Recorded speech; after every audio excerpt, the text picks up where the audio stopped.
Con este texto capítulo pueden contestar la pregunta sobre la Primera Guerra. Lo leyeron bien, Néstor, siempre ahí al pie de cañón. El resto, Sí, me había parecido eso, me llamó la atención. bien. Es sencillo el texto, digamos.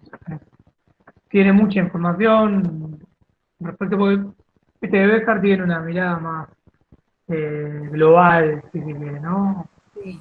No se concentra solo en Europa, sino tiene una mirada más abarcativa, con lo cual eso es interesante, porque interviene en el resto de la reconfiguración territorial, el mapa mundial, con lo cual, digamos, tiene ahí un plus, ¿no?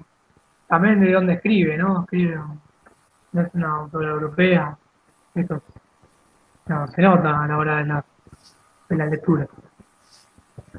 Pero bueno, ella, sí, perdón, ibas a decir algo. No, que Béjar tiene un lenguaje muy coloquial. Sí, bastante sencillo de leer. Sí, Ella acá analiza la primera Guerra Mundial y la Revolución Rusa. Nosotros vamos a hacer el corte en el estallido de la Revolución Rusa, pero son dos acontecimientos que están concatenados de alguna manera, ¿no? Porque la Revolución Rusa también es parte de la desintegración del imperio ruso. Y, digamos, la manifestación de la guerra deja al descubierto muchas situaciones críticas propias de larga data del imperio ruso, pero bueno, eso es otra cuestión. Pero ya básicamente la unidad la organizan esos dos ejes, que el estallido de la Primera Guerra Mundial, digamos, primero la combinación de factores que hacen posible el estallido, la marcha de la guerra militar, digamos, esto es bastante anecdótico, no voy a hacer bien eso, lo pueden leer, es más, digamos, el curso de los acontecimientos. Eh, y después, digamos, el nuevo mapa o la nueva configuración mundial, luego del conflicto, la situación de paz, ¿no? Que es bastante importante. ¿En qué sentido? Es lo que después desencadena, digamos, las enemistades que llegan, o el malestar que lleva al estallido de la Segunda Guerra Mundial, entre otras cuestiones, ¿no? Pero la paz de Versalles es importante en ese sentido, con lo cual la relación del mapa europeo mundial, no solo europeo, sino mundial, porque las colonias, los territorios que antes estaban en manos de Alemania son repartidos, ¿no? Con lo cual, digamos, eso entra también en parte del análisis. Y la paz, también la configuración del proceso de paz, es importante, ¿no? Como resultado. Perdón, ¿alguien iba a hacer una consulta? Pues un ruido que... Bien, pensé que era una consulta. En los 4 años primero de la Guerra Mundial, es decir, entre el 14 y el 18, mueren más de 20 millones de personas y algo muy importante, se da la caída o desintegración de los tres imperios europeos, el de los Romanov en Rusia, con Austria, Hohenzollern en eh, habla de una modificación muy importante de la geografía mundial. Y además el imperio europeo, del mapa europeo, se da, mejor dicho, la caída del otomano y el chino. Una configuración o una modificación de la geografía de mucha importancia. Y además se da el estallido de la Revolución Rusa, que es el gran acontecimiento del siglo XX, ¿no? Que también es como un resultado o o se puede leer en línea de continuidad con la Primera Guerra, ¿no? Desde el punto más anecdótico, la guerra, digamos, las causas, de alguna manera vimos la clase anterior. Esperen que voy a fijar, cállame. Me acuerdo que tengo que darle acceso.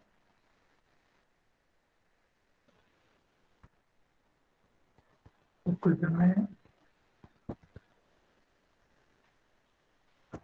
Bien, les comento, yo soy administrador de una cuenta en la UBA y cada vez que se cae alguien de la plataforma, le tengo que dar acceso yo. Entonces estoy constantemente pendiente. Me acaban de avisar que tenía que darle acceso a una persona. Perdón por la interrupción.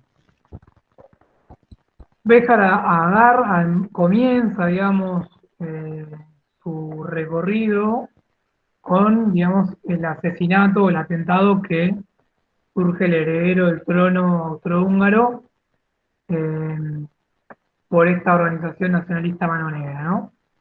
Un mes después nos dice que Austria-Hungría presenta un derecho ultimátum a Serbia que recibe una respuesta que considera insuficiente. Entonces inmediatamente le declara la guerra. Rusia ordena la movilización general de sus ejércitos y Alemania dispone entrar en guerra con el Imperio Zarista. Y entre el 13 y el 4 de agosto, Francia y Gran Bretaña declaran la guerra alemana, con lo cual estamos hablando de un estallido europeo, ¿no? Casi prácticamente europeo, ¿no? Este, con lo cual, digamos, lo que se genera es una escalada acelerada de un conflicto que quiebra básicamente o crea, dice Béjar, o potencia, digamos, un nuevo marco de alianzas que nos habla de una nueva configuración mundial. Esto también lo analiza Hogan, en esto hay similitud. Digamos, en el curso de la guerra, digamos, ingresan posteriormente en la triple entonces Francia, Gran Bretaña y Rusia. También se instauran en la Japón, Italia, Portugal, Rumania, Estados Unidos y Grecia, mientras que Bulgaria incorpora la Triple Alianza. Y pasa mundial, salvo el territorio de España, Suiza y no ingresa. Bueno, ahí nos dice Béjar que de pasar del sistema de alianzas conocido como el concierto europeo a un nuevo sistema de alianzas. Esto también, digamos, hay un correlato o una línea de continuidad o de similitud con lo que nos propone Hogan, ¿no? Con lo cual, en el Congreso de Viena, digamos, las potencias centrales deciden contribuir a una constitución de un orden internacional basado en el principio de soberanía estatal y equilibrio de poderes para regular sus mutuas relaciones. En este sistema de Congreso de Inglaterra, Francia, Prusia, Austria, Rusia buscan asegurar de alguna manera preservar el mapa territorial diseñado en este Congreso. Y esto además, digamos, como en sintonía a lo que decía Hogan, solo se aplica para Europa, ¿no? Es la zona de amistad y de alguna manera, entre comillas, el comportamiento civilizado. Esto no es así en el resto del continente y ya lo desarrollamos el porqué, ¿no? Lo importante de este sistema de alianza es que va acompañado de un largo periodo de paz europea, pero que no supone el fin de las guerras destinadas a imponer la dominación europea sobre otros, principalmente sobre los no civilizados, ¿no? Entre comillas, ¿no? Y en el último cuarto del siglo XIX asistimos a una larga e intensa carrera interestatal de armamentos junto con la extensión y profundización de la expansión europea en el mundo de ultramar. Esto acompañado principalmente por la política colonialista, imperialista, ¿no? Mejor dicho, imperialista, en la fase determinada, ¿no? Y además, digamos, lo que empieza a suceder es que empiezan a cambiar las relaciones de fuerza entre los estados europeos, principalmente debido al ascenso político de Alemania y el declive industrial de Gran Bretaña. Digo, no estoy diciendo acá nada nuevo, esto va en sintonía con lo que va marcando Hogan. Y además, como resultado del proceso de expansión imperialista europea, empieza a tener, digamos, o se empieza a conformar un sistema mundial mucho más complejo, ¿no? Principalmente porque dos cuestiones que marqué la clase anterior. Primera, la entrada a la escena de Japón, sobre todo en lo que es Asia, y Estados Unidos también, que tiene también intereses en el mismo continente. Y además esto se ve acompañado por la crisis de los imperios multinacionales europeos, principalmente el ruso, el austrohúngaro, que básicamente se moronan o se desintegran y da la emergencia de cuestiones plurinacionales hipercomplejas, que muchas de esas, el caso la ex Yugoslavia se extiende hasta el día de hoy, ¿no? Con las modificaciones estatales principalmente y las luchas étnicas que vienen entablando en su interior. Y además, y esto es muy importante también para lo que hace el campo de influencia norteamericano, es la desintegración de los dos imperios más antiguos, el chino y el otomano. El chino, digamos, la dinastía manchú, digamos, acarrea, digamos, intento de injerencia de Japón y la intervención de Estados Unidos para de alguna manera generar un contrapeso en los intereses japoneses, ¿no? Son dos potencias que van a estar peleando la hegemonía en el Pacífico, ¿no? Esto después en la Segunda Guerra va a quedar bien plasmado, ¿no? Cuando sea el ataque entre sí. Con lo cual, el debilitamiento de la dinastía Manchú posibilita el avance de Japón sobre China, que va a generar una guerra, ¿no? Y la exacerbación de la competencia, principalmente con el imperio zarista, por ganar posiciones en el lejano oriente. Esto también va a estar profundamente relacionado con la guerra ruso-japonesa de 1905, que va, digamos, a tener secuelas y tener un correlato directo en la manifestación del proceso revolucionario. Acuérdense de la fecha, 1905, es muy importante. Eh, con lo cual, digamos, lo que se genera acá es toda una serie de cambios que va a empezar a asociarse con nuevas relaciones de fuerza entre las metrópolis europeas, ¿no? Que básicamente se va a manifestar en dos grandes alianzas. Esto no es nada nuevo, digamos. Por un lado, el integrado entre Gran Bretaña, Francia y Rusia. Por otro, la que está constituida por el Imperio Alemán, ahora el Imperio Unificado, y el Imperio Austrohúngaro, que, dicho sea de paso, es un imperio que se desintegra, ¿no? Por un lado, la República Francesa y el Imperio zarista van a compartir su enemistad con la Nueva Alemania y, digamos, París, en su afán de tener una revancha con la derrota de 1860, en la cual pierde dos territorios muy famosos, Alsacia y Lorena, y le comentamos con Max en el encuentro anterior que algunas de las corrientes clásicas eh, dicen que es uno de los encadenantes del conflicto bélico, ¿no? Nosotros vimos que no solo eso, sino que son muchas las causas, ¿no? Con lo cual, digamos, Rusia también va a apoyar a la dinastía Hohenzollern en contra de, sobre todo en su pretensión expansionista en los Balcanes. Esto, digamos, va a manifestar, digamos, de alguna manera echar leña al fuego de no me acuerdo la palabra exacta que sea Hova, ¿no? Como el, el terreno cubierto de pólvora, le decía aquel Balcanes. Bueno, en eso básicamente se manifiestan las distintas pretensiones de las distintas fuerzas eh, orientadas atrás de la metrópolis, ¿no? Con lo cual se conforman dos grandes alianzas, la Triple Entente, no sé si es así la pronunciación correcta, es la Camille Medal, eh, y la Triple Alianza, ¿no? Por un lado, la Triple Entente, encabezada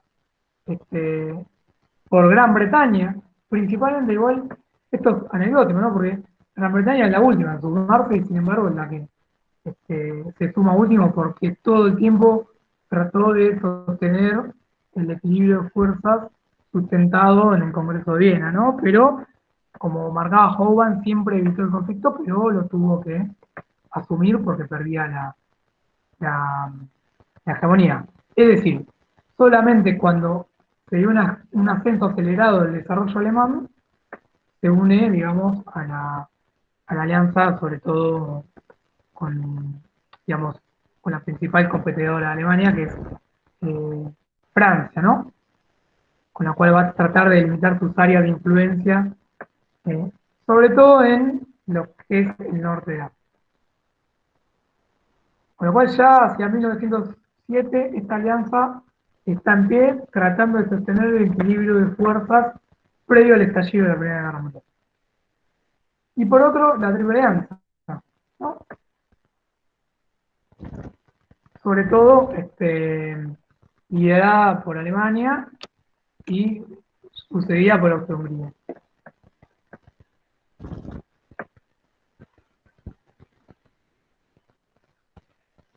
Con lo cual lo que nos dice Béjar es que con el escenario balcánico va a generar básicamente o lleva a un análisis similar al que decía Hoban, es el polvorín, es la palabra que no salía. La retirada de los turcos, digamos, de esta zona, digamos, empieza a exacerbar las rivalidades, sobre todo entre el Imperio zarista y de los Habsburgos, ¿no? Esto, digamos, las distintas potencias van a tratar de inmiscuirse en el territorio, ganar influencia, empiezan a hacer rivalidades con los grupos nacionales, sobre todo para intentar imponer su predominio. Bueno, esto va a generar una inestabilidad en el sistema de alianzas que se va a potenciar y va a llevar básicamente al estallido, ¿no? O por lo menos es uno de las situaciones internacionales que profundiza la ruptura del sistema de alianzas anterior o vigente durante el Congreso de Viena. Digamos, cuando se retiran digamos, con la retirada de los otomanos, Viena, digamos, teme que Serbia impusiera una unidad nacional y con lo cual empieza a tener mucho más predominio en la región. Con lo cual, cuando se produce el atentado de Sarajevo, digamos, la corona austríaca no duda ni un segundo en asumir una postura intransigente frente a Serbia. Con lo cual, ya el escenario es profundamente complejo, ¿no? Cualquier accionar puede llevar a la catástrofe. Y es justamente lo que sucede. Sobre la guerra, Perdón, sí, Nicolás, perdón. eso lo dice Béjar también, ¿no? Porque hace bastante hincapié en que con la muerte con el tema del atentado, dice si a nadie le importaba ese príncipe, nadie hablaba de él, y de hecho posteriormente al asesinato, tampoco no se habló de eso, y después de pronto aparece todo el conflicto, ¿no? O sea que Béjar me parece que quiere subrayar ese tema, ¿no? Que vos hablas del escenario. Sí, Cualquier excusa hubiera sido el detonante para que sucediera lo que es inminente, ¿no? desde luego, el atentado, digamos, de la agrupación es anecdótico. Lo que está de fondo es básicamente ganar una zona de influencia de un ex imperio en desintegración. Con lo Claro. cual, digamos, disputarse el escenario mundial. Sí. ¿No?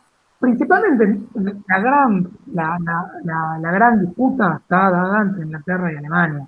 Bueno, ¿no? justamente Después, una cosa que te quería preguntar, ¿no? Porque vos dijiste recién hace un ratito que vos subrayaste que Inglaterra había entrado a último momento porque, digamos, corría el riesgo de perder la hegemonía si no jugaba, digamos, formalmente. Pero también yo pienso que nunca estuvo ausente, digamos, porque la diplomacia inglesa nunca se quedó quieta. O sea que el hecho de que Inglaterra entrara formalmente, si justamente la última frase que dijiste fue que Inglaterra ahí tenía un problema, digamos, con el equilibrio y la hegemonía, yo creo que la diplomacia inglesa, Inglaterra a través de la diplomacia debe haber estado ultra activa desde el minuto cero, ¿no? Sí, en definitiva, quería evitar la guerra, porque digamos, la guerra es costosa, principalmente, ¿no? Pero lo que intentaba hacer Inglaterra, digamos, sobre todo sobre su cancillería, es sostener el punto de equilibrio del sistema de alianza, ¿no? Mientras se pueda sostener, no iba a entrar en conflicto. Ahora, eso sí fue inevitable, ¿por qué? Por el ascenso alemán. Claro, pero ¿no? la guerra es costosa, pero si la pelean otros, es diferente, ¿no? O sea, Sí, pero bueno, no le queda otra porque en definitiva sí, está obvio, básicamente cuestionada su claro, hegemonía mundial, sobre todo porque hay un declive, si se quiere, un descenso en el desarrollo industrial principalmente, ¿no? claro, Inglaterra está, entre comillas, ¿no? Desde el punto de vista europeo, en decadencia. claro, Alemania no sí, digamos, avanzó en desarrollo industrial, militar, y además está ganando influencia a nivel mundial. Bueno, era inevitable. Y además, digamos, se constituye un sistema de alianza o dos sistemas de alianzas que empiezan a competir por sus zonas de influencia. Principalmente en los Balcanes, pero no solo en el escenario balcánico. También en el norte de África, digamos, hay una disputa por, digamos, sostener o ganar una zona de influencia. Inglaterra, ¿qué quería hacer, digamos, simplificadamente? Sostener ese punto de equilibrio. Ahora, eso se volvió inevitable en tanto en cuanto Alemania no lo vería así. Un claro. imperio alemán unificado que avanzaba como potencia militar, como potencia de Estado y ganando influencia, ¿no? Bueno, eso explota, digamos, explota en el escenario balcánico, pero puede explotar en cualquier lado. El Jova no marca que el escenario balcánico es el polvorín de Europa de alguna manera, en tanto en cuanto hay una potencia un imperio que se desintegró. Al desintegrarse, digamos, hay miles de realidades plurinacionales que confrontan entre sí. Bueno, ahí entra las potencias con su gran política de vida e impera a tratar de llevar para un lado el punto de equilibrio, ¿no? Un lado hacia otro. Dicho esto, el desarrollo de la guerra yo no lo voy a explicar, me parece que eso, eh, me parece que lo puede leer cada uno, es muy anecdótico, a nosotros nos interesa más hacer un análisis de tipo problemático del asunto, lo que no quiere decir que ustedes lo tengan que saber, ¿no? No lo vamos a pedir en el parcial, ¿no? Pero estaría bueno que lo sepan después en los textos, que está bastante claro. Aguardame un segundito, que tengo que cortar la grabación.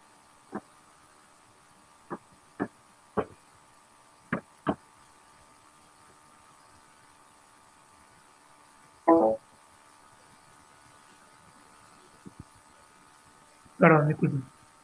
Estoy en simultáneo en dos. La virtualidad, que no sé, podría estar en dos lugares en simultáneo. Les decía, nos interesa más ver la totalidad, los nudos problemáticos, conceptuales, más que los sucesos. En el libro está clarísimo, está bien desarrollado y de una manera bien esquemática y de fácil lectura. Lo que nos dice Béjar, que la guerra, digamos, cada país justifica su adhesión haciendo una apelación a la unión en sagrada, ¿no? Es decir, cada país, y esto está bueno, en la película aparece lo que, bueno, Adriana la vio, no, está bastante claro en la primera parte, por lo menos yo no vi la del 60, vi la del 30, pero eso del patriotismo, la unión sagrada, este, todo ese ideal por el cual se ven convocados los ciudadanos, bueno, Béjar nos dice que aluden a la defensa de los altos valores, ¿no? Los alemanes a la preservación de la cultura europea en pos de la liberación de los pueblos oprimidos por la tiranía zarista, por ejemplo, ¿no? Eh, los ingleses y franceses van a apelar a la defensa de la democracia contra el yugo prusiano, por ejemplo. Y algo muy llamativo y bastante interesante para analizar, y esto es muy importante, es que los trabajadores sindicalizados, principalmente la base social de los partidos socialistas, digamos, en todos ellos, y esto ahí Max la otra vez nos mencionaba el Congreso de Stuttgart, si no me equivoco, prevalece el patriotismo sobre el internacionalismo, ¿no? Recién hacia 1915 empieza a resquebrajarse esta unión sagrada, ¿no? Dice eso, ¿no? En el terreno político se empiezan a alzar voces de los dirigentes socialistas que empiezan a cuestionar el seguir apoyando el esfuerzo bélico, ¿no? Sobre todo el representante de esta resquebrajamiento del apoyo a la Unión Sagrada, ¿quién va a ser? Que se va a manifestar después en la Segunda Internacional.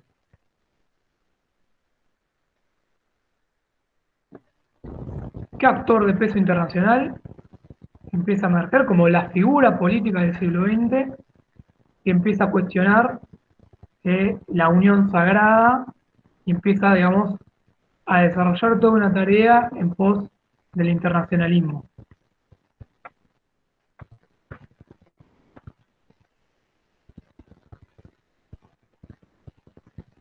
Ahí Max nos dice: los soldados cantaban entre sus filas, se habían introducido señoras y muchachas y los adornaban con flores.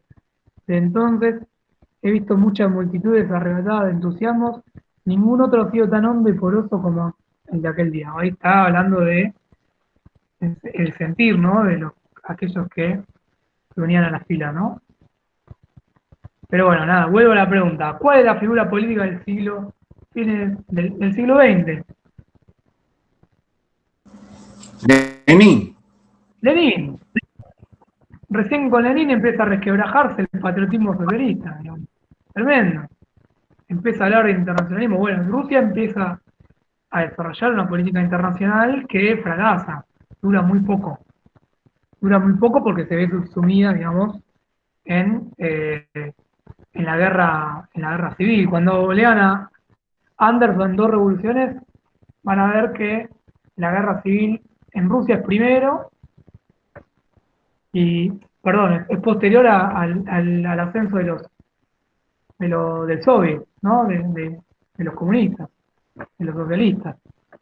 Con lo cual, ese internacionalismo no se puede hacer. Pero bueno, hasta ese entonces la gran figura que empieza a resquebrajar a la Unión Sagrada es Lenin. Digo, recién con Lenin empieza a haber un cuestionamiento de ese patriotismo socialista. Bien interesante esto, ¿no? Lo va a ser el faro, si se quiere. Y la figura política del siglo XX, ¿no? Por lo menos gran parte del siglo XX después muere, ¿no? Pero la figura que va a marcar el suceso del siglo XX, por lo menos.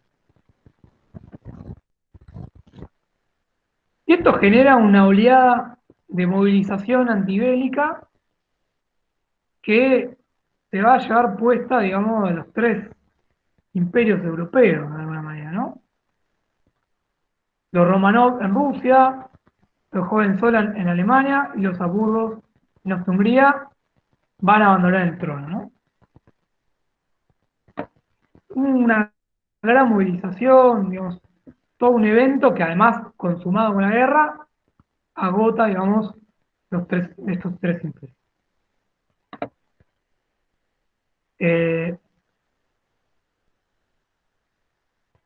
Lo dice, en el sector occidental, la guerra movimiento de los primeros meses, favorable a las potencias centrales, se agotó con la estabilización del frente y dio paso a la guerra de posiciones, que va de 1915 a 1916. Ahí está muy claro en la película, ¿no? Esa guerra de trinchera, ¿no? Básicamente ahí quedan clavados, básicamente. Pero lo dice, más allá de eso anecdótico, la guerra va a ser un evento de carácter global, va a ser una tragedia, ¿no? Efectivamente es una tragedia que no solamente va a afectar a los combatientes, sino al conjunto de la población de los países que se ven envueltos en el conflicto, ¿no?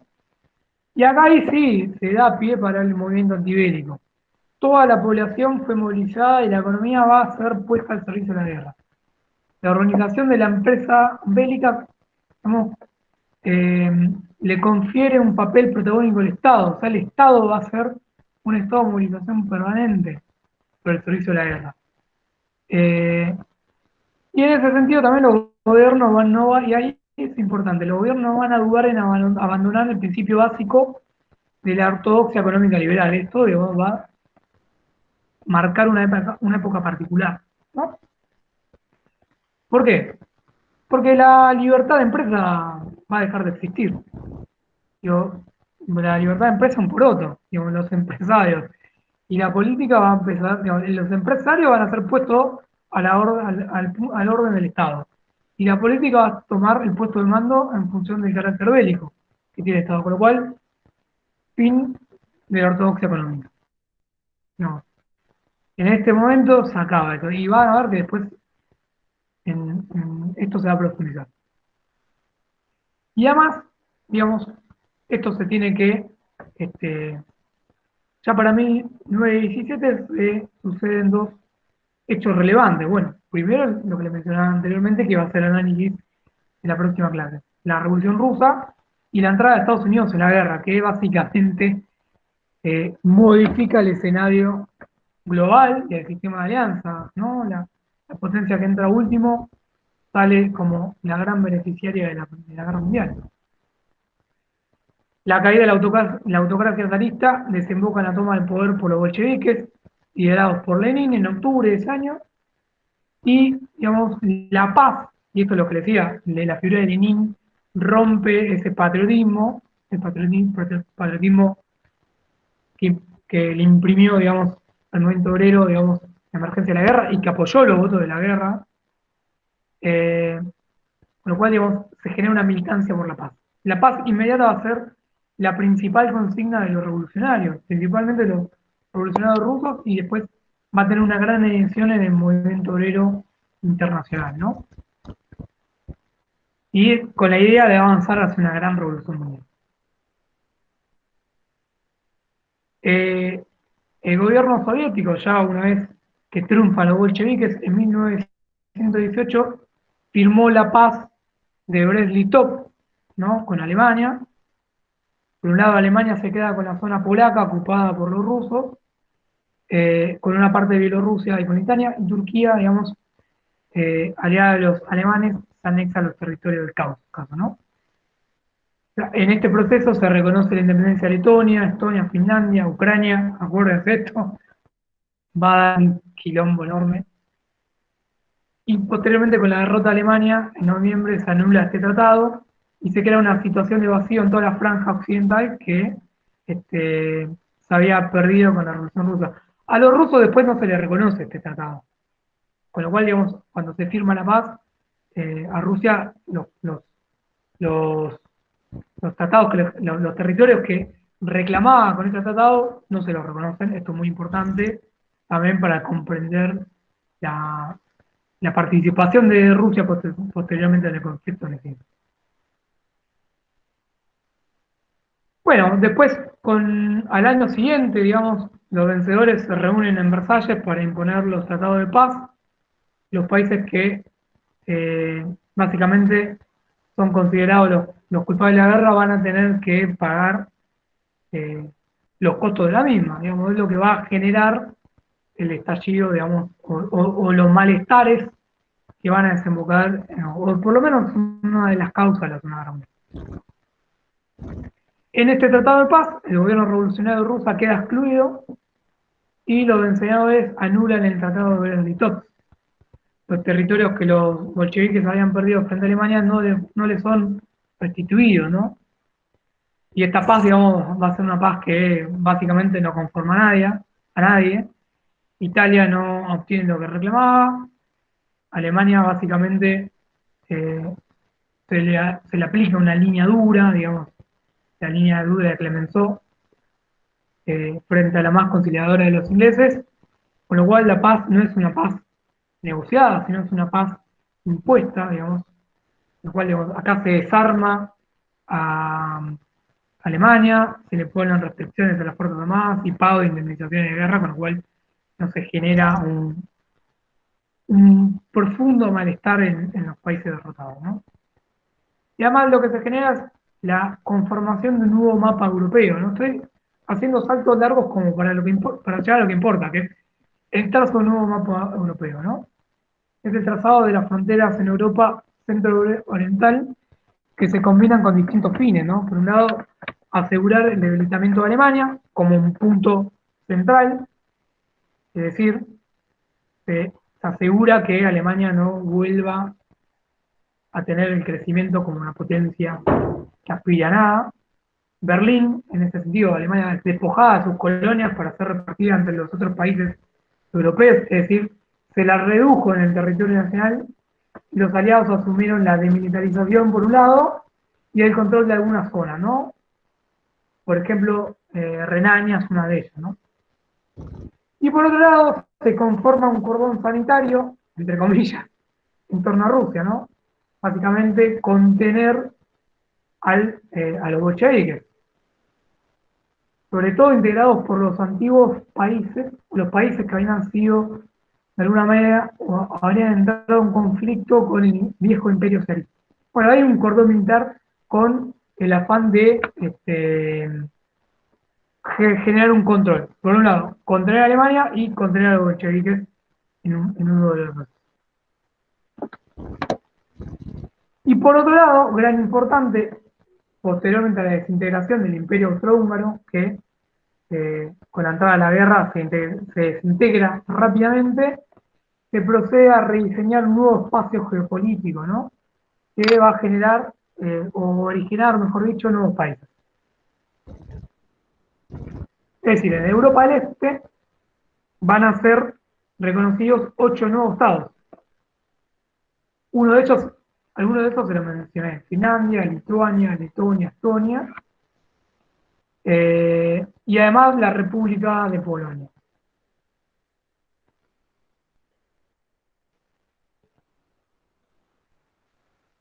Ustedes, ahí me escuchan, ¿no? ¿Están escuchando, no? Bien, prosigo. Bueno, ¿hasta acá alguna consulta?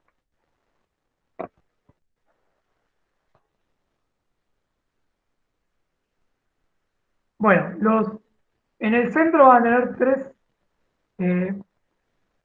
tres países muy marcados: va a ser Austria, Checoslovaquia y Hungría, que van a ser un resultado básicamente ¿de qué? De la desintegración del imperio de los Habsburgo, por un lado. Y los estados que ya existían, de alguna manera, van a tener otros contornos, digamos. Rumania, Albania, Bulgaria, Grecia van a sufrir algunos reajustes territoriales, ¿no? Y se funda el reino de los serbios, croatas y eslovenios. Esto va a dar origen a otro conflicto muy grande, de arrastre hasta el día de hoy, que bueno, que básicamente significan en qué país, bueno, que a partir del 29 vas a ser Yugoslavia, ¿no? Que de alguna manera amalgama territorios que habían estado bajo dominio de los turcos, ¿no? Serbia, Montenegro y Macedonia, ¿no? Con otros incluidos en el imperio de los Habsburgos, bueno, que va a generar un problema étnico muy fuerte hasta el día de hoy, digamos. Si ustedes van a esos países, todavía tienen enfrentamientos entre sí. Y en Asia, digamos, Asia también no está exento de esta repartija, ¿no? Japón logra que le reconozcan sus pretensiones, sobre todo de las posesiones alemanas en China, y acá entra en un conflicto con Estados Unidos, ¿no? Porque va a ser eh, el defensor más álgido de las pretensiones o organizaciones chinas. ¿Para qué? Para contrapesar la influencia japonesa, ¿no? Con lo cual, cambia el mapa, pero lo que no cambia es que en Versalles las metrópolis europeas siguen decidiendo el destino de los pueblos colonizados y encima no escuchan a quienes llegaron al país para presentar su reclamo, ¿no? No se reconoce ningún reclamo de un país no europeo, salvo Estados Unidos, que se emerge como un gran vencedor, ¿no? Sí. Ya modifica, empieza a tener hegemonía, ¿no? Bueno, en el continente, en Medio Oriente, mejor dicho, Gran Bretaña toma una serie de decisiones, sobre todo, que van a tener consecuencias de largo alcance también, ¿no? Por un lado, alienta a los árabes de la península arábiga a combatir contra los turcos y, digamos, genera la creación o trata de impulsar la creación de un reino árabe independiente y acá, digamos, envía al oficial Lawrence para que organizara la revuelta del desierto junto al Faisal. Eh, y nada, acá, digamos, pueden ver la película, ¿no? Que está bastante interesante, que ahí Bejar nos, nos recomienda, ¿no? En el capítulo. Y por otro lado, digamos, se firma el Tratado de Sykes-Picot con Francia, digamos, donde, digamos, también se construye una serie de, de estados ficticios y que también va a generar una serie de conflictos de largo alcance, ¿no? Acá Gran Bretaña se haría cargo de la Mesopotamia y Palestina y, digamos, empieza a tener, digamos, a cobrar fuerza esta idea de construir un estado, digamos, un, un estado, no sé cómo llamarlo, digamos, a tomarla, todavía no es el Estado israelí, porque digamos, esto se profundiza luego de la Segunda Guerra Mundial, se empieza a tomar esta idea de un Estado eh, en línea de continuidad con lo que planteaba eh, Theodor Herzl, que es el fundador del movimiento sionista, con lo cual, digamos, empieza Inglaterra a tener buenos ojos el establecimiento en Palestina de un hogar nacional, si se quiere, para el pueblo judío, ¿no? Para tener un pie en ese territorio, ¿no? Y obtener un aliado político en ese territorio, ¿no? Con lo cual, con esa declaración, Londres reconoce la instalación formal de un Estado judío en el territorio palestino que ya venía concretándose con el desarrollo de Hertz, principalmente, ¿no? Con un contorno distinto. No va a ser el contorno que vamos a conocer luego de la Segunda Guerra Mundial, ¿no? Eso es toda una materia aparte, porque reviste una complejidad muy profunda que, si les interesa, les recomiendo fuertemente una materia que es abierta al público, digamos.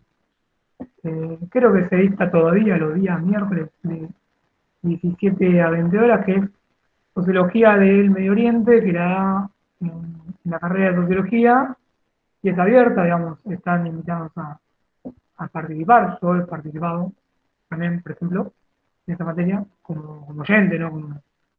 Como docente.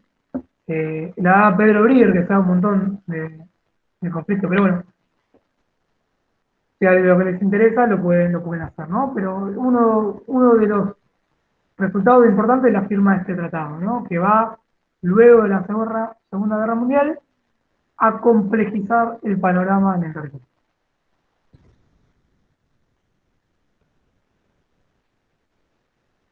Y por otro lado, al finalizar la guerra, también los territorios del ex Imperio Otomano, del Medio Oriente y las colonias alemanas, las ex colonias alemanas, van a ser repartidas bajo la figura de mandato.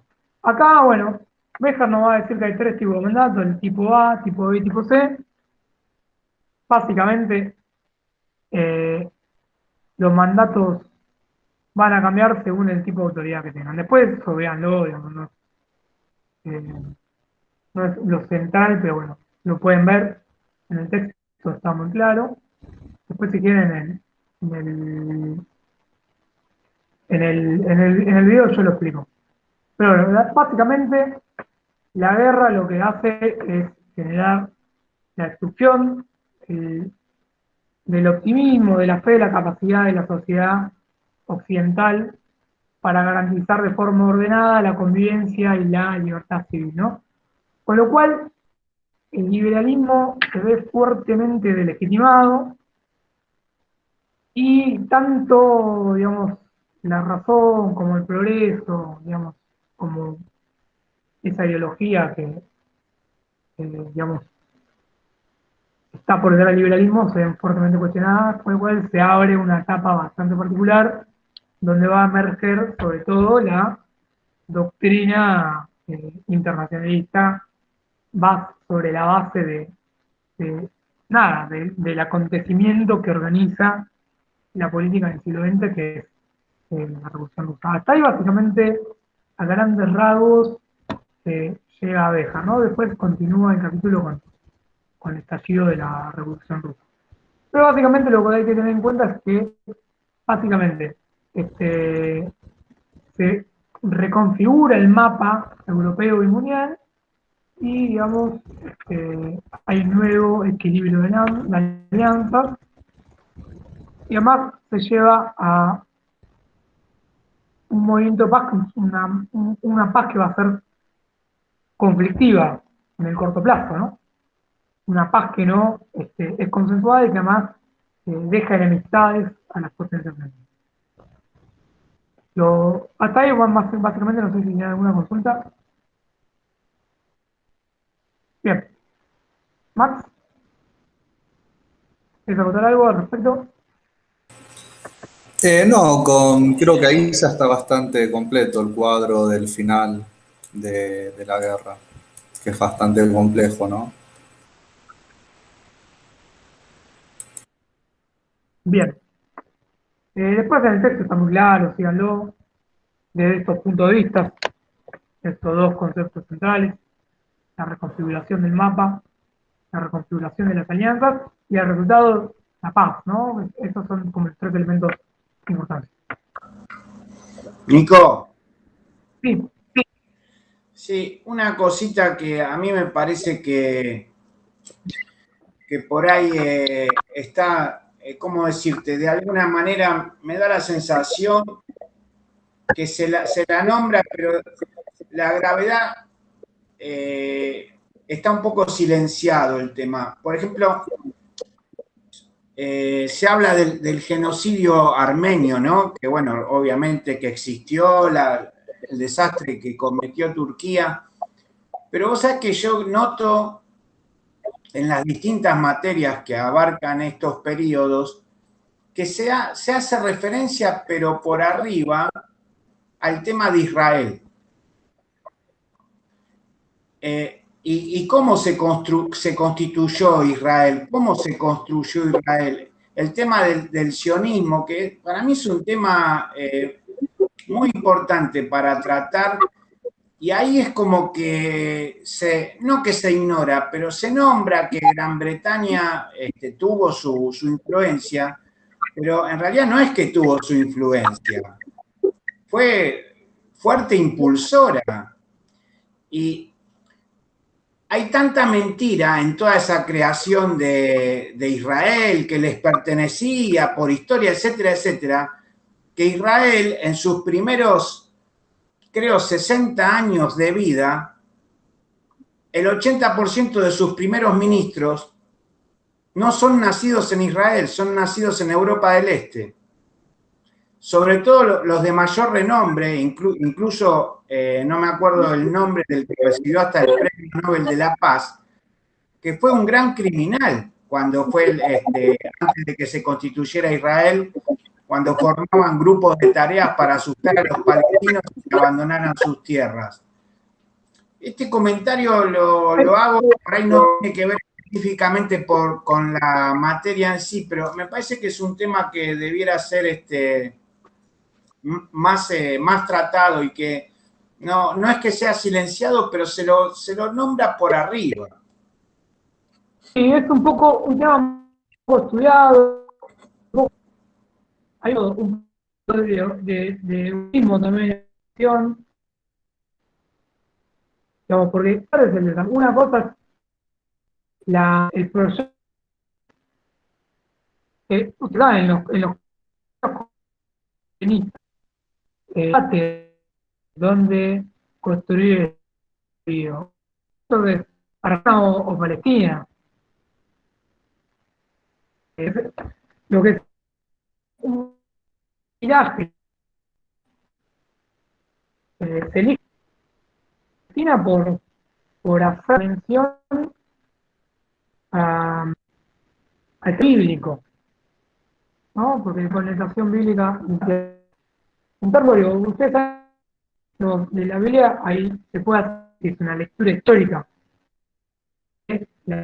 digamos, místico, ¿no? Ahí es un estudio es un par de los relatos bíblicos. ¿Qué significa? Buscan contradicción. Bíblico tiene contradicción, lo que nos quiere dar con el credo respecto al credo que es un hecho histórico. La que digamos, se puede leer desde ese punto, ¿no? Toma, digamos, y hacer alusión a eso histórico, ¿no? La alusión era a dónde hacerlo. Uno de la Argentina, bueno, elige Israel por acción histórica bíblica. Ahora, no me están escuchando bien, ¿no? Bien.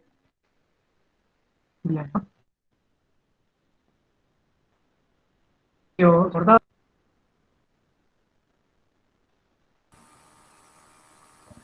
Se entrecorta mucho, Nico, no se entiende nada. Me voy a conectar por el celular. Dale.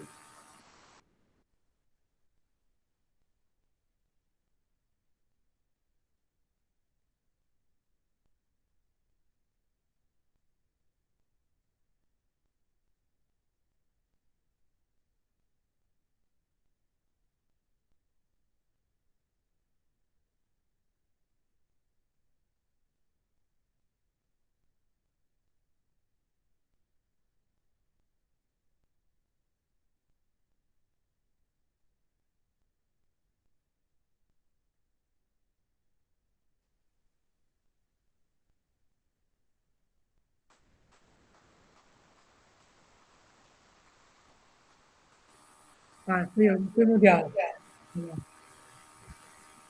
Lo que le decía que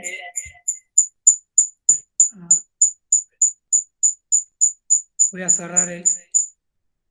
Ahí está. Porque si no cerraba el de la compu, había este. Ahora sí.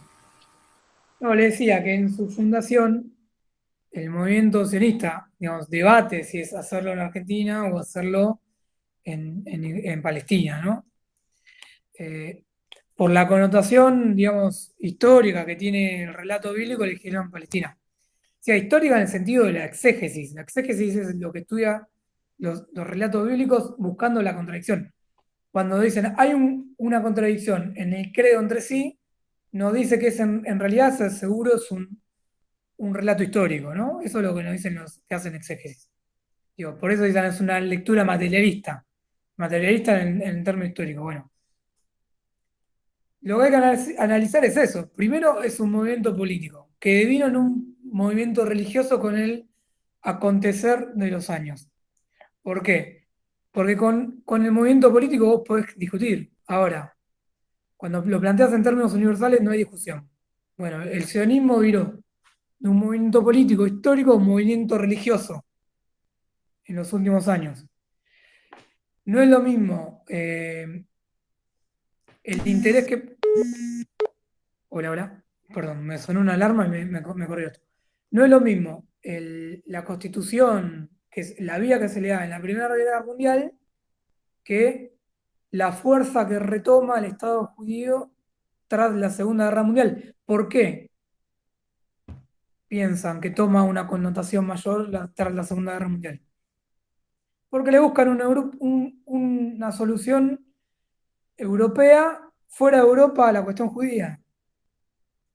Y además eso profundiza. Por un lado se articula esta necesidad que tiene Inglaterra de tener un pie en Medio Oriente, en lo que era el antiguo territorio bajo influencia del Imperio Otomano, mediante un protectorado, lo ve con buenos ojos, fundar un Estado occidental en Medio Oriente, donde pueda tener un pie geopolítico, ¿no?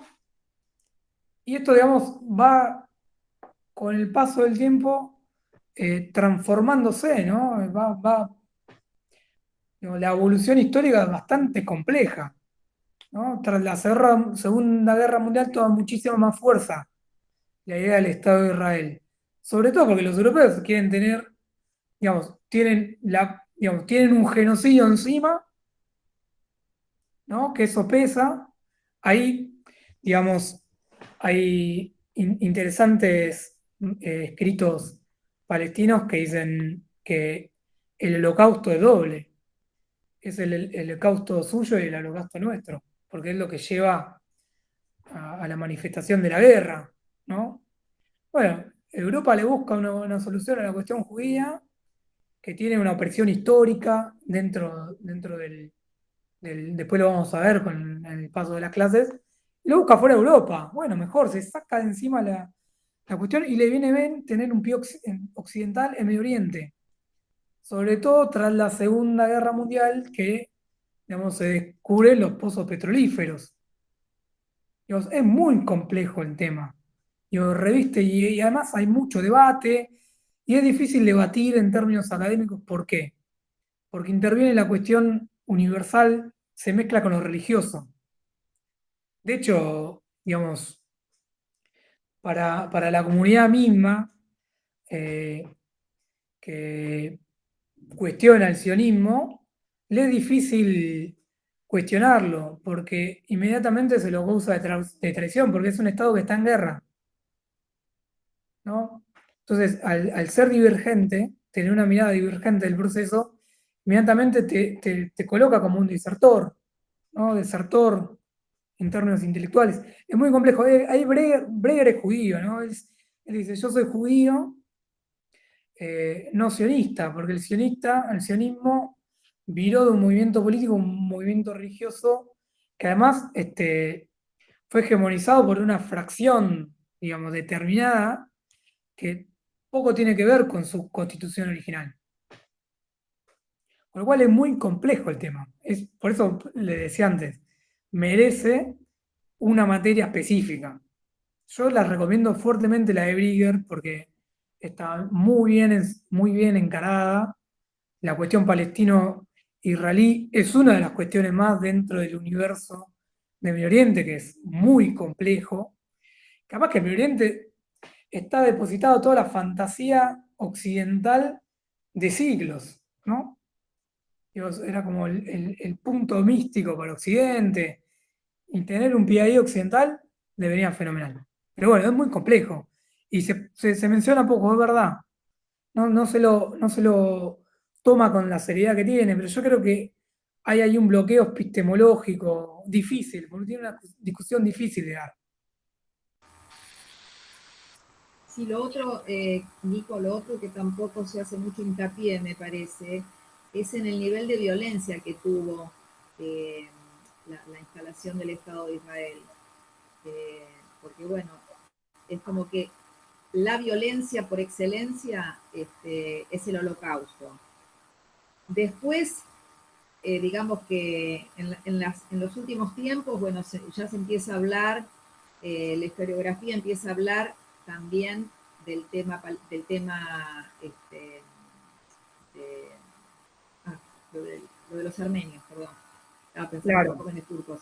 Del genocidio armenio. Pero de la violencia que implicó el establecimiento del Estado israelí en ese territorio, no se habla. Yo no veo, no hay descripciones, ni hay como hay acerca de otras violencias. A mí eso me llama la atención, que no hay mucho escrito, salvo algunos textos de autores del mundo árabe, digamos. No hay escritos de autores de Occidente acerca de eso. Sí, está poco estudiado desde el punto de vista occidental, digamos, porque una cuestión básica, digamos, es eurocéntrica la academia. No se plantea esos problemas por fuera de su ámbito de influencia, digamos. Sí, está muy silenciado. Hay literatura muy interesante, hay mucho, ¿no? Pero mucho tiene que ver con literatura de la región, como vos mencionabas. Un libro fácil, sencillo, 100 preguntas y respuestas de el conflicto palestino-israelí. Son muy simples, es para que lo entienda cualquier persona. No es tan académico, es más de texto de difusión, pero digamos, ayuda a entender. Lo escribió Brigger, es muy bueno el libro, es un librito chiquito, pero te contextualiza, ¿no? Pero bueno, no confundamos la cuestión. Hay que diferenciar Primera Guerra Mundial de la Segunda Guerra Mundial con la cuestión palestina. Porque va a haber un viraje muy importante. Y bueno, da para largo, ¿no? A mí me interesa, particularmente el tema me interesa, pero bueno, nada. No sé si respondo a tu pregunta, Néstor. Sí, además lo vigente que está el tema, ¿no? Bueno, o sea, hoy prendés la tele y está, es el tema de hoy, digo, el tema palestino-israelí, ¿no? Es increíble cómo ahí hay algo, hay un núcleo, viste, como adentro del volcán, ¿no? Hay una lava ahí que nunca se termina de apagar. Sí, es interesante porque hoy el principal reclamo del Estado palestino es volver a la cultura del 48. Digo, el mapa que trazó la ONU de alguna manera. Y por eso, digamos, la franja de Gaza se bombardea constantemente, ¿no? Porque se quiere avanzar sobre eso. Pero bueno, nada, da para largo. Sí. Pero lo dejo Max, así no le robo más tiempo, si no se va a hacer remando.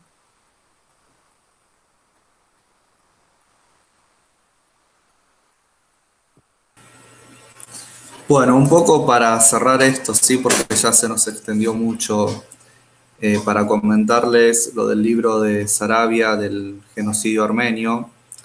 Y antes de empezar con eso, les pregunto, ¿no? ¿Cuál fue la posición de Estados Unidos con respecto a la Primera Guerra Mundial, ¿no? Si uno tuviera que describir un cuadro, ¿qué hizo Estados Unidos? ¿Qué podía hacer? Brevemente, ¿qué se les ocurre con respecto a eso? Porque ahí está un poco la clave, ¿no? Tanto de la Primera como de la Segunda Guerra. ¿Qué pasaba en Estados Unidos con relación al conflicto europeo?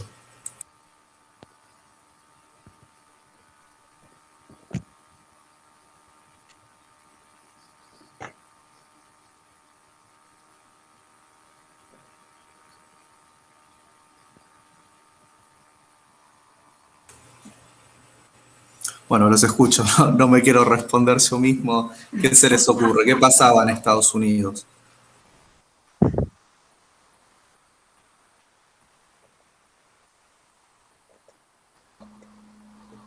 Y en ese momento, no sé si por ahí de manera expresa, pero no era de alguna manera aliado con Inglaterra. Sí, efectivamente, económicamente, casi desde el inicio del conflicto, y esto pasa, el mismo cuadro se da en la Segunda Guerra Mundial. La gran potencia económica, Estados Unidos, bueno, tenía su rival, la segunda industria del mundo, digamos que era la alemana, y la primera la estadounidense. Entonces, económicamente va a apoyar al bando aliado. Se dio siempre lo mismo, ¿sí? Digamos que Estados Unidos siempre le fue bien con estos conflictos.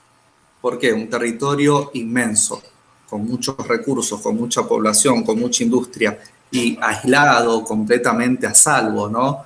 Un océano de por medio, no lo afectaba. Al contrario, se beneficiaba del conflicto, ¿sí?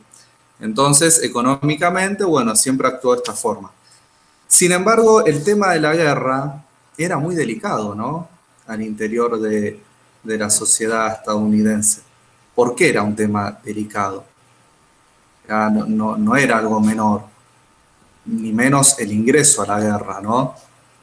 Había cierta tendencia, ¿no?, a declararse neutrales, y esto quizás en los libros figuraba como que Estados Unidos mantenía una postura aislacionista, digamos, relativamente, ¿no? O sea, para ellos, digamos, el avance de la influencia estadounidense se hizo en sus territorios inmediatos, ¿no?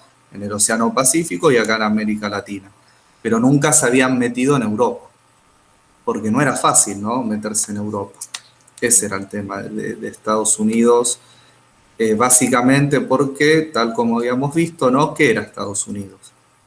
Desde el punto de vista poblacional. Era un país que se hizo en base a lo que quiso Sarmiento acá, bueno, que no pasó tanto, básicamente era una réplica, era una sociedad europea, ¿no? De inmigrantes muy diversos de todos lados, pero si en Europa el grupo de más peso demográfico eran los alemanes, en Estados Unidos la primera minoría eran alemanes, ¿no? Entonces ya ahí había un problema. Y el segundo grupo más numeroso eran los irlandeses, ¿no? Los irlandeses que habían sufrido mucho la dominación inglesa, los ingleses hicieron desastres en Irlanda y por eso tuvo que emigrar una cantidad enorme de la isla de Irlanda, se fueron a Estados Unidos. Bueno, en este cuadro entonces, en este mosaico muy diverso, el tema de la guerra era complicado, porque era población, no hijos de inmigrantes, inmigrantes que estaban vivos de hecho, ¿no? Entonces, el ingreso a la guerra tenían que, digamos, que justificarlo muy bien. No se podía ingresar a la guerra de un modo tan simple. Era un tema complejo. Tenía que ser, de alguna forma, buscar un modo legítimo de ingresar al conflicto. Eso después, bueno, como comenta el texto, cuando los alemanes hunden barcos estadounidenses, ¿no? Que estaban comerciando con Inglaterra, porque sí, un poco Inglaterra también la sostuvo Estados Unidos. Cuando los alemanes dan ese paso, ¿no? Y después se conoce un telegrama en el que incitaban a México y a Japón a también a atacar a Estados Unidos, ¿no? Cuando se conoce todo eso, ahí el ingreso a la guerra se ve justificado, ¿no? Y claro, entra Estados Unidos con todos sus recursos, la guerra se acaba, porque Alemania no daba para más, ¿sí? Ahora bien, ese ingreso fue muy momentáneo, o sea, ingresan a Europa, triunfan, pero vuelven, y sigue el mismo problema vigente. O sea, la paz de Versalles es un poco una paz fallida también porque Estados Unidos todavía no tenía esa vocación de gendarme del mundo, sino que se retiró de Europa, ¿no? Y eso generó mucha inestabilidad. Ese fue, digamos, la primera falla, la primera señal de debilidad de la paz de Versalles, que sus garantes, Estados Unidos, no estaba dispuesto a sostener esa paz porque le podía generar problemas internos, ¿no? Entonces, bueno, lo de Estados Unidos es importante para entender el curso de la guerra, de la primera y de la segunda, porque el escenario que les comenté se replica después, ¿sí? Es básicamente lo mismo. Vamos con el texto de Saravia, ¿sí? Con el genocidio armenio y el negacionismo. Tiene un prólogo de Osvaldo Bayer, lo pudieron leer, está muy lindo. Es una cosa breve, ¿no? ¿Qué se plantea ahí en ese prólogo? Hay una serie de cruces, ¿no?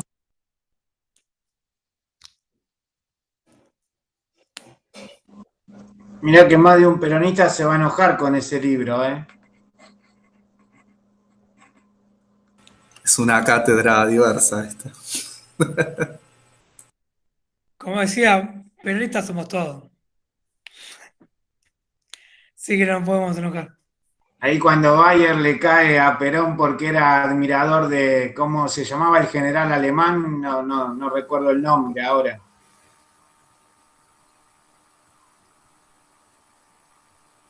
Sí, esto efectivamente era así en casi todas las Fuerzas Armadas, no solo las argentinas. Los argentinos, todo en las Fuerzas Armadas en general tuvieron una influencia muy prusiana. Uno ve los militares chilenos hasta se siguen vistiendo como si fueran prusianos. Pero ahí plantea algunas cosas interesantes, ¿no? En el prólogo, libros de Saravia, pero bueno, el prólogo lo hizo Osvaldo Bayer. Plantea una serie de cruces. Esto siempre en historia hay que ser cuidadoso. El método comparativo sirve, pero cuando uno compara siempre señala la similitud y la diferencia, ¿no? ¿Qué es lo que compara? Y bueno, no es que nunca se compara todo completamente, ¿no? Pero ahí hay una serie de cruces, ¿no? ¿Y qué es lo más llamativo? Bueno, lo que remarca ahí ese prólogo. ¿Qué es lo más llamativo del genocidio armenio?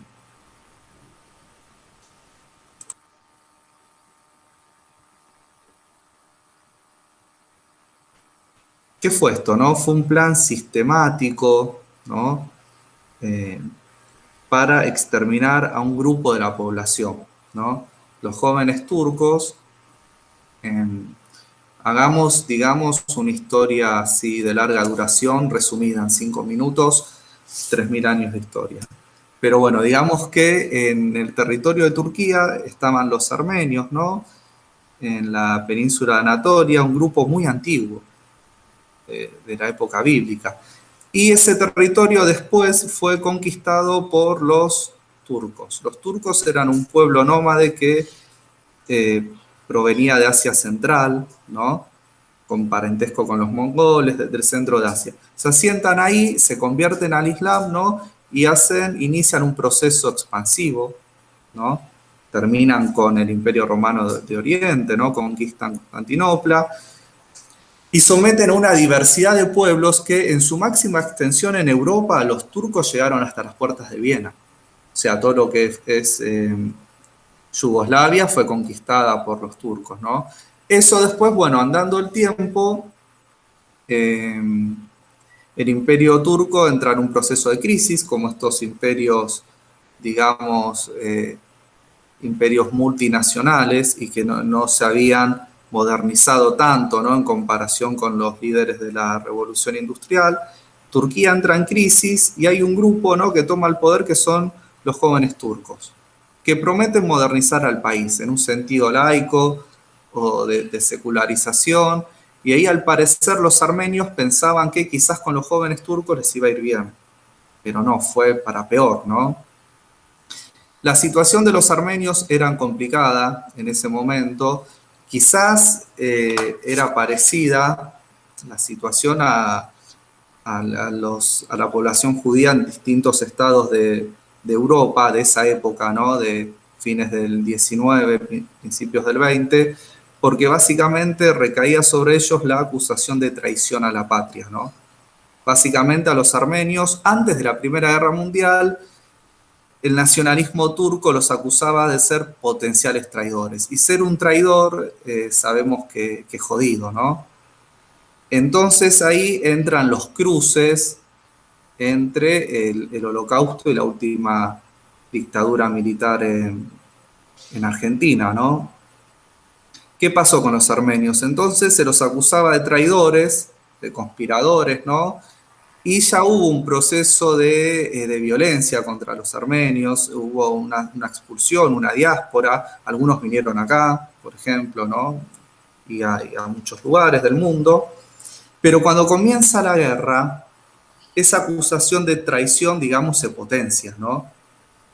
Puntualmente en el marco de una guerra, porque en una guerra pasan cosas que, digamos, en contextos normales no pasan, ¿no?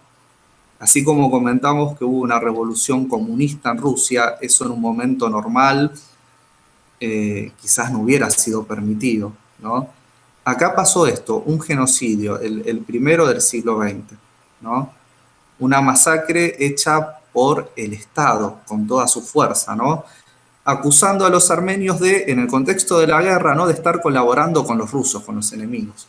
O sea que ya la acusación de traición ya era total. ¿Y en qué consistió esto? Bueno, hay una fecha simbólica muy importante, que es el 24 de abril de 1915, ¿no? Cuando el gobierno turco comienza a asesinar a los intelectuales armenios que estaban en la capital, en ese momento era Estambul, la capital de Turquía.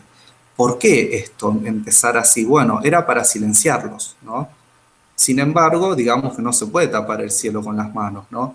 Estas cosas trascienden estos hechos, un genocidio, una masacre sistemática de tanta gente, queda evidencia, ¿sí? Entonces se estima, vieron que siempre hay fechas, hay cifras que son cifras simbólicas, ¿sí?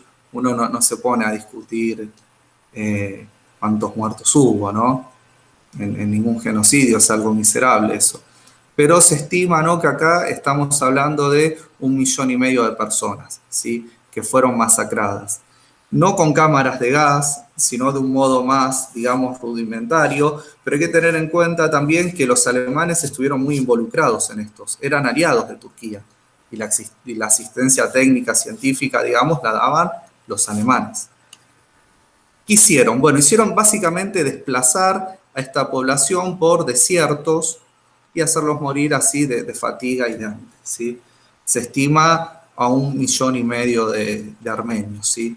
Tiene una particularidad este genocidio, porque fue, digamos, es un paradigma, es un modelo, que es la impunidad, ¿no? La enorme impunidad que tuvo esta masacre.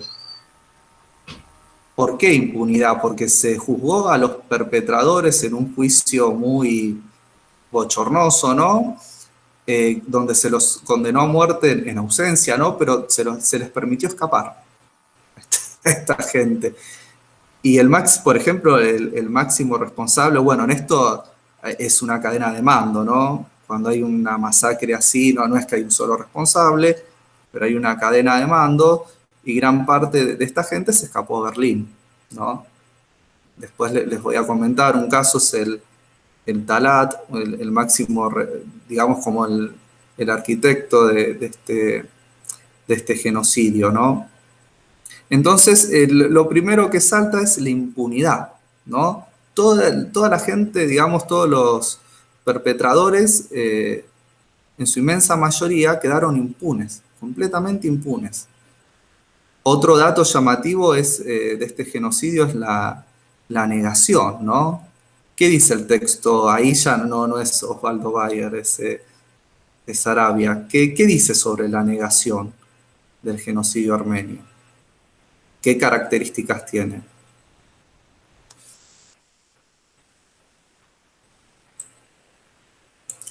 ¿Pudieron ver el texto? Igual la selección del texto era cortita, eran 3, 4 páginas. No era mucho. Y ahí no traza un paralelo con la dictadura militar argentina. Sí, hay varios paralelismos, sí. De entrada hace uno, ¿no? ¿Por qué? Respecto del negacionismo, o sea, sobre todo, no me acuerdo, bueno, el autor en esas páginas lo cita expresamente creo a Videla, ¿no? Cuando da respuesta, cuando le preguntan por las personas desaparecidas. Sí, muy bien, sí. Cita eso, dice que el caso argentino es como la desaparición de personas en un genocidio, es como una perfección, pero la base, digamos, es la misma, es un plan previo sistemático que se niega. O sea, la negación comienza con el hecho mismo. Es un hecho que mientras transcurre está siendo negado, está siendo ocultado, se destruye evidencia adrede, ¿no? Esto de, bueno, cuando Videla dijo no están ni vivos ni muertos, bueno, es la negación misma del máximo responsable, ¿no? Entonces, la negación, digamos, es un paradigma muy fuerte el del genocidio armenio. No fue una masacre menor, fue inspiradora incluso después para los nazis. Cuando empieza la guerra, la Segunda Guerra Mundial, cuando Hitler ataca a Polonia, dice, bueno, quizás puede pasar como con los armenios, ¿no? Lo dice así, textual. Quizás hoy en día, ¿quién recuerda a los armenios? ¿No? Dijo Hitler. ¿Por qué? Por el enorme grado de impunidad del genocidio armenio. ¿Por qué hubo tanta impunidad? Bueno, y acá de vuelta la clave es Estados Unidos, ¿no? Que se suponía que era, digamos, al ser la primera potencia mundial, tenía que ser el garante, ¿no? Pero Turquía era parte central de ese, digamos, como les dijo Nico, el cordón sanitario para evitar la expansión del comunismo.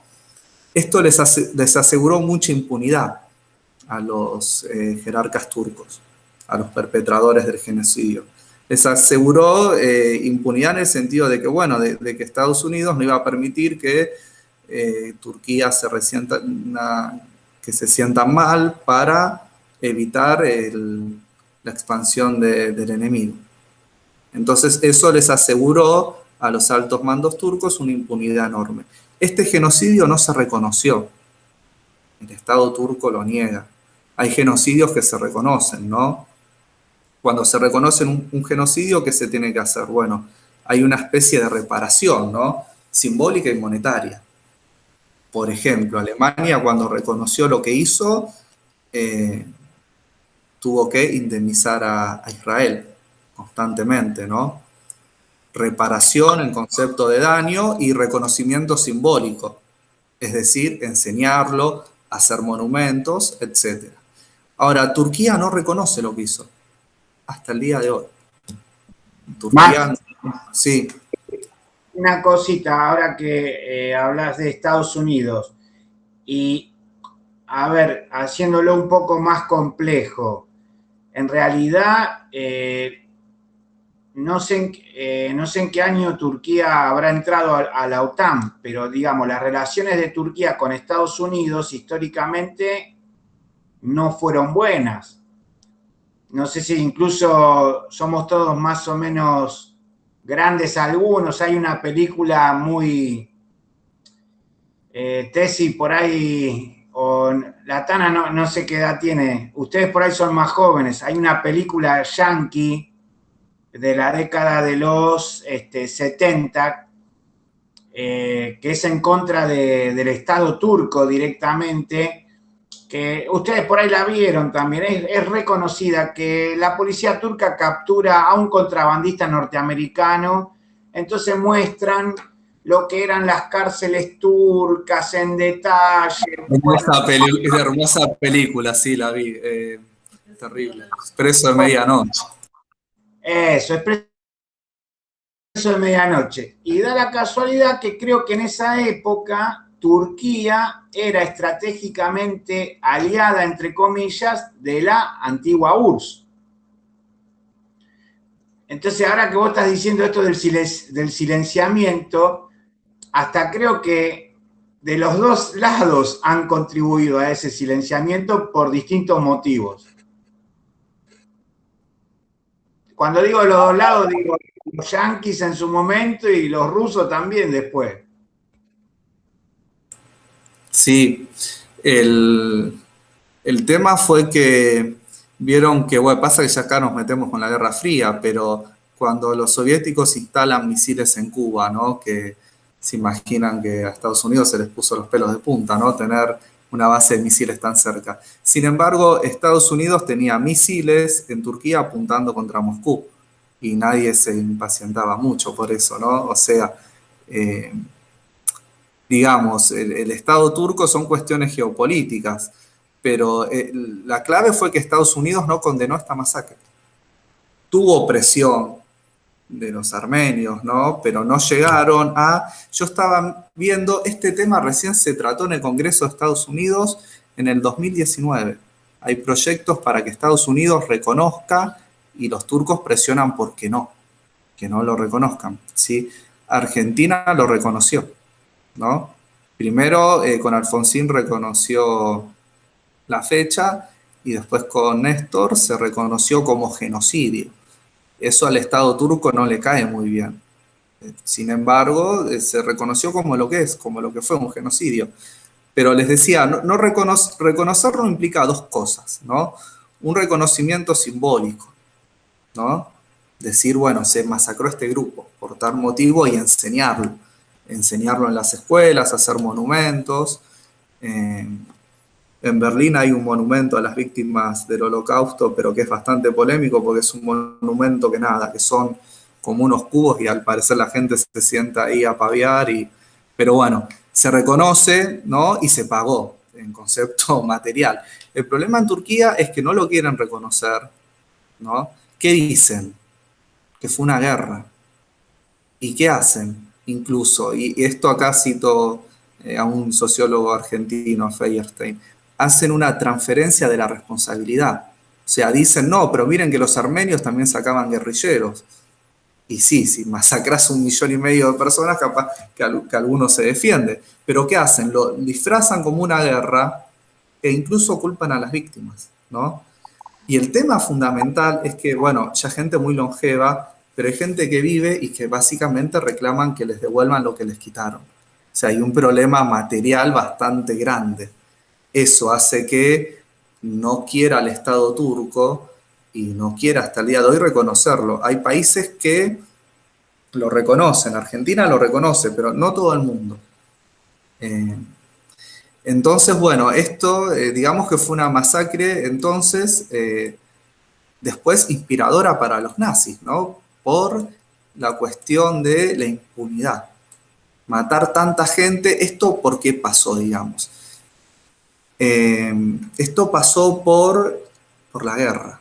O sea, la guerra es un hecho revolucionario y a veces pasan cosas, ¿no? Quizás, bueno, hay que ver qué visión tiene uno, pero digamos que la creación de la Unión Soviética fue algo esperanzador o que tendía a un equilibrio. Pero también pasan cosas terribles como los genocidios, las masacres. La guerra habilita eso, ¿sí? El plan para exterminar a los armenios, ¿no? Como uno piensa, estos son planes de exterminio, como lo que pasó acá con la dictadura, ¿no? No es que pasa de un momento a otro, y no es que se le ocurra un tipo solo. Es un plan que lleva su tiempo. Pero la guerra habilitó, ¿no? Este momento excepcional para masacrar una población, y sí, la guerra les dio la excusa, ¿no? Habilitó esto, que si no normalmente no hubiera pasado. Y fue tal la impunidad entonces que, ¿qué se vio? ¿Qué pasó? Se vio, por ejemplo, que hubo muchos atentados, ¿no? Contra diplomáticos turcos, contra autoridades turcas en gran parte del mundo, ¿no? De sobrevivientes que buscaron una especie de justicia, digamos, a mano propia, ¿no? Que es terrible, pero bueno, sí. Es como acá cuando capturaron a Eichmann, o no sé, si alguien capturaba a Pinochet en Inglaterra, no, digamos que hubiera sido algo justo, ¿no? Son genocidas. Entonces pasó ¿qué dicen acá, Adriana? La película 13 días con Kevin Costner trata de la crisis de los misiles. En ella dicen que los misiles que apuntaban a Rusia son obsoletos y que los que desmantelaban sí quedaban los misiles de Cuba. Ah, bueno, sí, puede ser. Pero bueno, entonces volviendo a esto del genocidio armenio, ¿no? Tenemos la negación y la impunidad. Todos los genocidios tienen un alto grado de impunidad, ¿sí? Yo ayer a la noche no tenía nada que hacer y me quedé a amargar y me puse a ver videos de Neustadt. Y vi uno que aparecía Bussi, ¿no? Hablando, sí, en esa época, no sé, o Echecolás presentando un libro en la Feria del Libro, ¿no? Eso es la impunidad, ¿no? Y Bussi hablando con Neustadt y en un momento lo confunde con Menem. Ya era como el colmo del colmo, ¿no? De la impunidad. Pero bueno, les comento, y hubo un caso, ¿no? De esta justicia, estos atentados que hicieron algunos sobrevivientes de la masacre alrededor del mundo, ¿no? Hubo uno muy importante que ocurrió en Berlín. En Berlín estaba el Talat, que había sido uno de los principales responsables del genocidio armenio, ¿sí?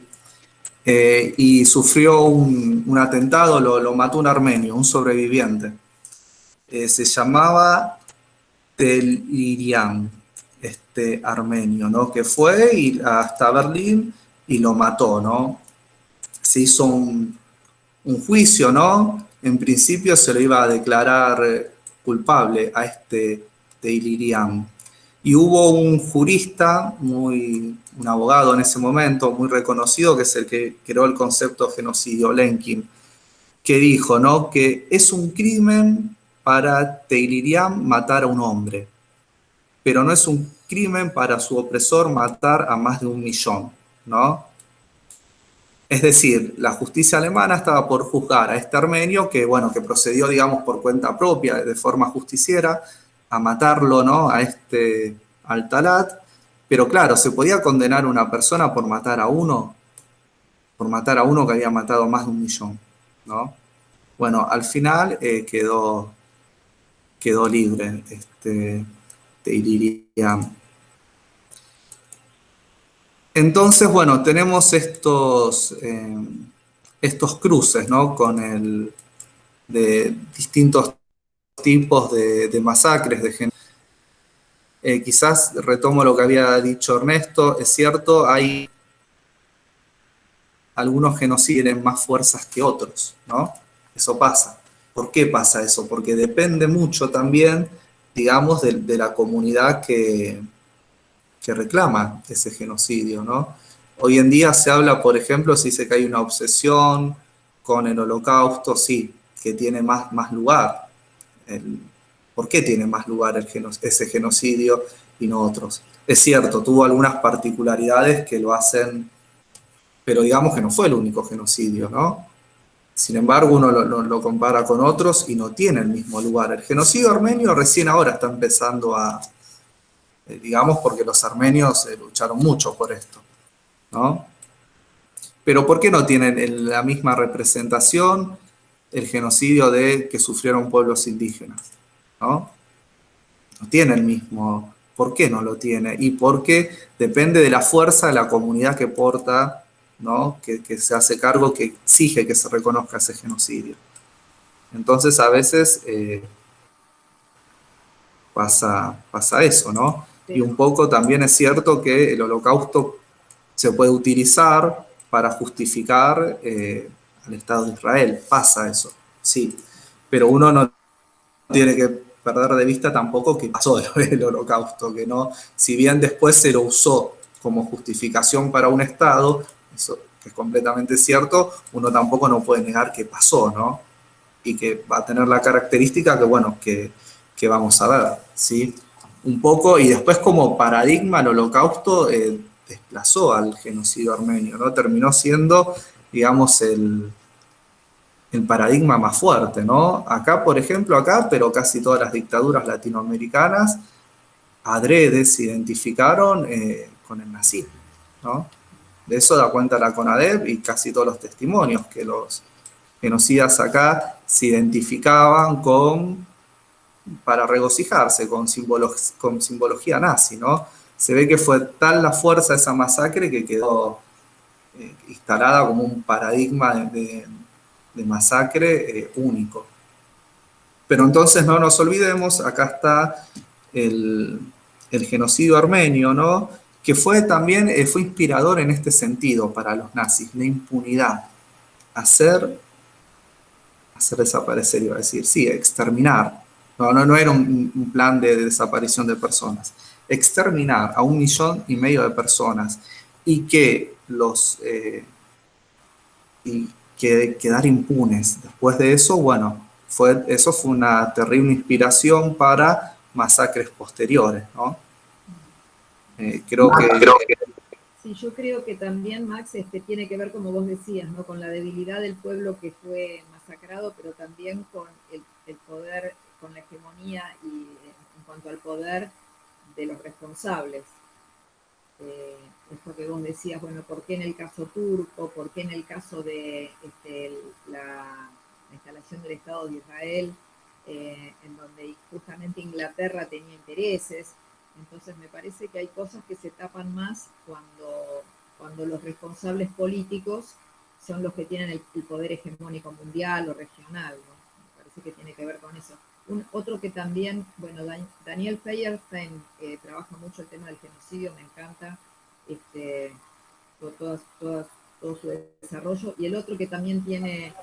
te escucho un poco bajo, te sigo, Teresa, pero está bajito el volumen. Espérate. Ahí, ¿te escuchás mejor ahí? Giorgio Agamben también tiene desarrollos interesantes acerca del tema del genocidio. Pero, Max. Sí, te escuchamos, Néstor. No, que también, que obviamente que el genocidio de los nazis existió, pero a mí me parece que es más perverso todavía, porque ellos, detrás de ese genocidio, que es real, de un pueblo, de una religión, aprovecharon para asesinar todo comunista que pudieran, por ejemplo, porque si hay algo que el nacionalsocialismo se proponía, y creo que era su principal objetivo, era derrotar el peligro del comunismo ruso, que que después, bueno, ese comunismo no fue bien practicado, todo eso, eso vino después, ¿no? Ubiquémonos en el peligro que significaba el comunismo en aquel momento. Y entonces, ese genocidio que fue real, lo aprovecharon incluso como si fuera una cuestión para el pueblo alemán empobrecido, como una cuestión de clase, ¿no? Contra el judío rico. O sea, vamos a hacer justicia contra el judío rico. Y en realidad iban contra el judío y contra el que quería pelear contra la explotación del hombre por el hombre. O sea, es un poco más complejo, ¿no? Más allá que el genocidio es real. Pero es más profundo todavía. Sí, si ustedes miran igual las comparaciones, ¿no? Acá de Argentina con la subversión, ¿no? Y esto del enemigo interno. Son discursos muy parecidos, salvando las enormes distancias, ¿no? No vamos a decir que fue lo mismo, pero es cuando el Estado empieza a crear un plan, porque empieza a observar a un grupo que dice que pone en riesgo al país mismo, ¿no? Se delimita a un grupo como el enemigo interno, o sea, la doctrina de seguridad nacional acá, pero digamos, salvando las distancias, se puede trazar el paralelismo también, ¿no? Los armenios eran conspiradores, según el Estado turco, que los perseguía, ¿no? Decía que el propio Estado estaba en riesgo por la propia existencia de armenios. Eso para justificar el asesinato de todo, ¿no? De todo, de niños, mujeres, ancianos, todos, ¿no? Asesinados porque creían que el Estado estaba en riesgo por eso. Y bueno, y con el nazismo un poco, después lo vemos, pero bueno, digamos que es el gran paradigma también. Ese gran paradigma porque ocurrió en una sociedad muy, muy culta, con mucho desarrollo cultural y científico. Eso es lo llamativo del Holocausto y del nazismo. Grandes masacres hubo después. Ustedes tienen un libro ahí en la bibliografía, es un libro opcional que se da en la escuela de holocaustos y masacres del siglo XX. Y hubo otras masacres terribles después, ¿no? Comentamos lo de la Nakba, pero en Uganda hubo, en la guerra civil, entre diferentes tribus étnicas, se mataron más de casi 2 millones de personas a machetazos, ¿no?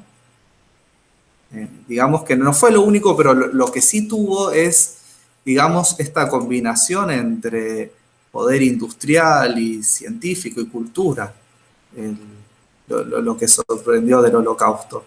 Pero igualmente lo que es parecido con el genocidio armenio es que ellos decían que estaban persiguiendo a traidores a la patria, básicamente. Es esa el trazado. Y eso que nos suena parecido también un poco acá con lo que los militares llamaban la subversión, ¿no? Que era la subversión apátrida.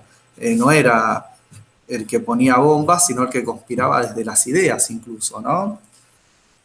Ese es salvando siempre las distancias, ¿no? El paralelismo es ese, es la persecución contra un enemigo interno, ¿no? Y esto que se niega.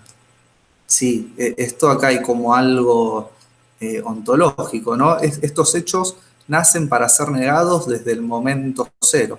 O sea, se niegan siempre, ¿no? Vieron que se habla de negacionismo, no sé, hay gente que niega las cosas, que se dedica a eso.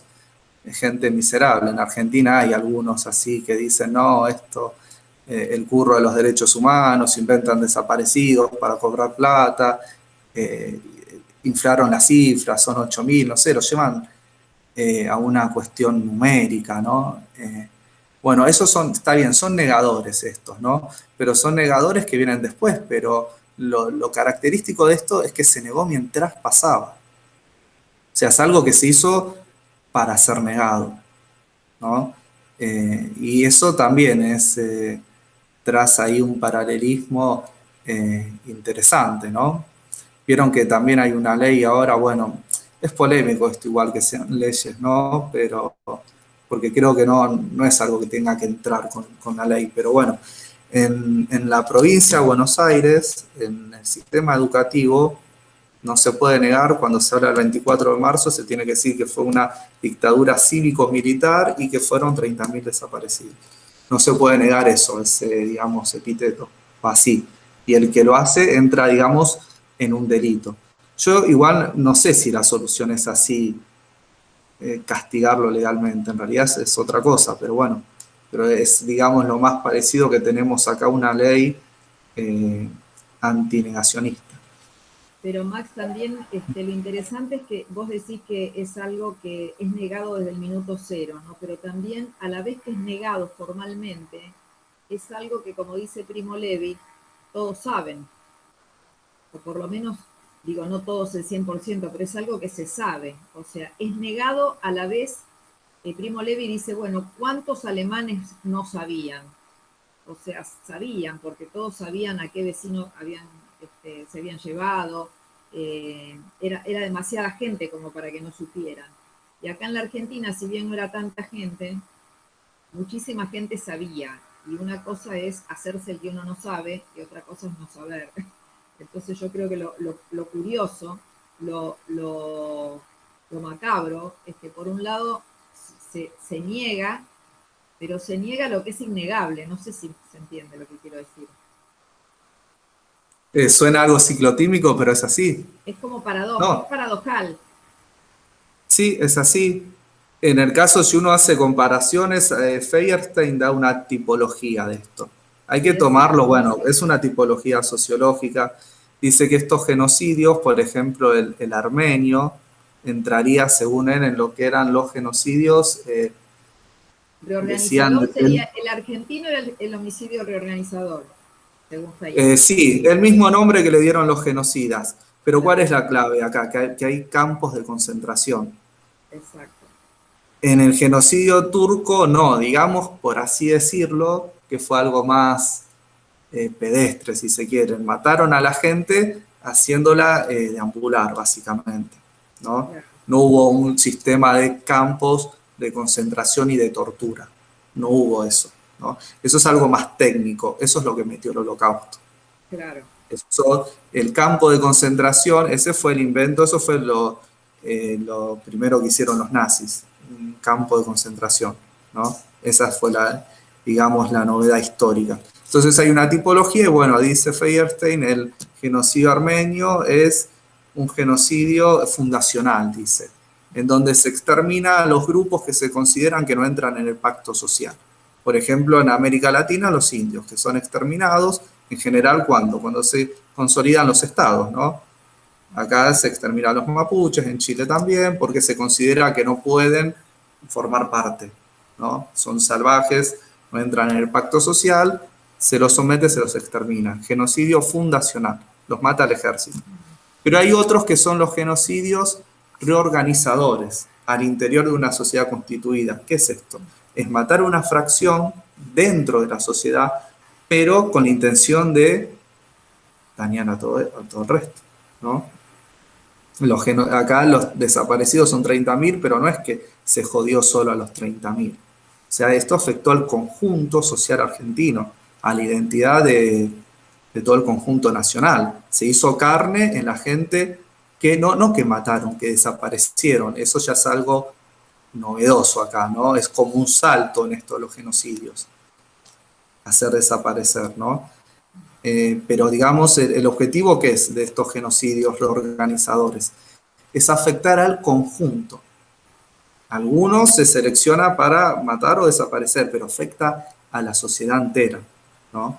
Bueno, son tipologías sociológicas, tampoco no es que sea así tan cerrado, pero bueno, es un punto de vista. Pero entonces consideren importante lo del genocidio armenio, entonces, porque bueno, se habla de, digamos, el holocausto como el paradigma de la barbarie o del horror, pero también este genocidio fue importante, incluso fue bastante inspirador para los nazis, ¿no? Más que en todo por la impunidad.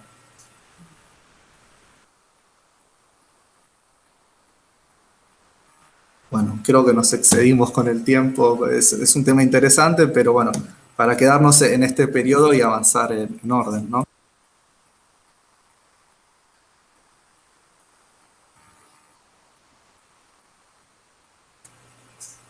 Bueno, yo por mí ya la parte esta creo que ya la abordamos, ya está bien el texto de Sarabia, me parece que es bastante fácil el texto este con el prólogo de Bay. Bueno, no sé, yo por mi parte ya está. Bueno, no sé si tienen consultas, si no, nos vemos directamente en el encuentro que viene. Recuerden cualquier duda que tengan sobre el parcial, estamos ahí en contacto permanente, nos escriben sin dudas. Bueno, buena semana para todos. Gracias, gracias por la clase. Hasta luego. Gracias, buenas noches, buena semana. Chau, nos vemos.